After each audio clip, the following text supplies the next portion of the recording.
महराज मलिक जी हाँ, महराज मलिक को अरेस्ट कर कर उन पे पीएसए भी लग चुका है, पब्लिक सेफ्टी एक्ट।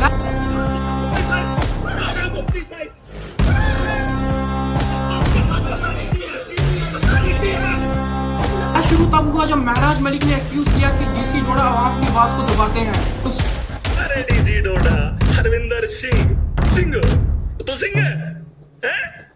शर्म कर भाई, शर्म कर। जा देख उधर, तूने किन किन का गला घोंटा उसको पहले। सवाल ये है, अरेस्ट क्यों हुआ, क्लैश की असली वजह क्या है और इसका नुकसान किसको है, डीसी को, एमएलए को या आम पब्लिक को? चलिए समझते हैं।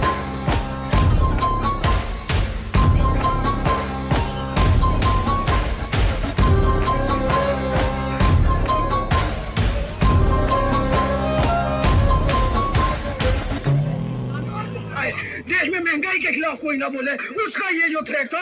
नमस्कार दोस्तों, वेलकम टू साकिब स्पीक्स। आज हम बात करने वाले हैं जम्मू कश्मीर के डोडा डिस्ट्रिक्ट की एक बहुत बड़ी कंट्रोवर्सी पर। एक तरफ है महराज मलिक, डोडा के एमएलए, और दूसरी तरफ है Harvinder Singh, deputy commissioner of Doda. दोनों के बीच में क्लैश इतना ज्यादा बढ़ गया है कि बात अब अरेस्ट तक पहुंच गई है। जी हाँ, महराज मलिक को अरेस्ट कर कर उन पे पीएसए भी लग चुका है, पब्लिक सेफ्टी एक्ट। तो सवाल ये है, अरेस्ट क्यों हुआ, क्लैश की असली वजह क्या है और इसका नुकसान किसको है, डीसी को, एमएलए को या आम पब्लिक को? चलिए समझते हैं। महराज मलिक, पब्लिक ने वोट देकर इनको अपना एमएलए चुना और इनका कहना है कि इनका रोल है आवाम की आवाज को उठाना, चाहे वो बिजली रोड का मसला हो या फिर करप्शन का इशू। वहीं दूसरी तरफ हरविंदर सिंह, ये एक आईएएस ऑफिसर हैं और करंटली डिप्टी कमिश्नर हैं डोडा के। इनका काम है गवर्नमेंट पॉलिसीज को इम्प्लीमेंट करना, लॉ ऑर्डर को मेंटेन करना और डेवलपमेंट प्रोग्राम्स को आगे बढ़ाना। अब प्रॉब्लम ये है, एक तरफ इलेक्टेड रिप्रेजेंटेटिव है और दूसरी तरफ अपॉइंटेड ऑफिसर। दोनों की पावर्स अलग हैं लेकिन दोनों अपनी जगह स्ट्रांग हैं। क्लैश शुरू तब हुआ जब महराज मलिक ने एक्यूज किया कि डीसी डोडा आवाम की आवाज को दबाते हैं और इनके इश्यूज एड्रेस नहीं करते। महराज मलिक कहना है कि स्कीम में ट्रांसपेरेंसी नहीं है और रिप्रेजेंटेटिव को इग्नोर किया जा रहा है। वहीं दूसरी तरफ डीसी हरविंदर सिंह का कहना है कि एमएलए बार बार एडमिनिस्ट्रेशन काम में इंटरफेयर करते हैं। उन्होंने बोला सिस्टम सिर्फ लॉ के अकॉर्डिंग चलेगा, किसी भी पॉलिटिकल प्रेशर से नहीं। यानी एक तरफ एमएलए बोलते हैं पब्लिक की सुनवाई नहीं हो रही और दूसरी तरफ डीसी कहते हैं कि एमएलए इंटरफेयर कर रहे हैं।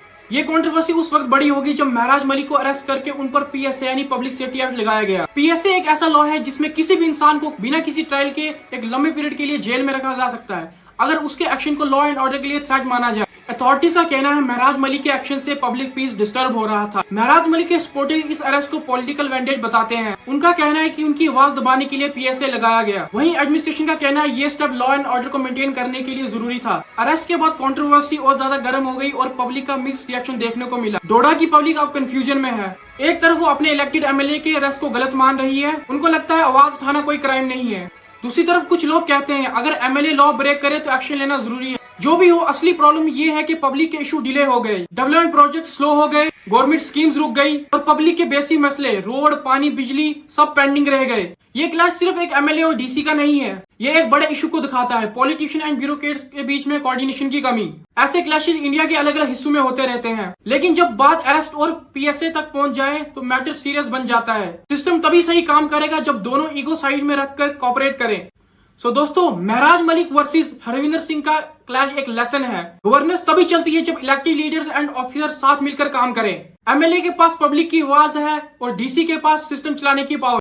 अगर दोनों अपनी लड़ाई छोड़ दे तो डेवलपमेंट तेज हो सकती है, लेकिन अगर ईगो और पॉलिटिक्स चलता रहा तो रिजल्ट हमेशा सेम होगा, पब्लिक का नुकसान। अब आपको क्या लगता है, क्या महराज मलिक को अरेस्ट करना जस्टिफाइड था या उन पर पीएसए लगाना गलत स्टेप? कमेंट सेक्शन में अपना ओपिनियन जरूर शेयर करें। अगर आपको ये वीडियो पसंद आई तो like, share and Saqib speaks को सब्सक्राइब करना मत भूलें।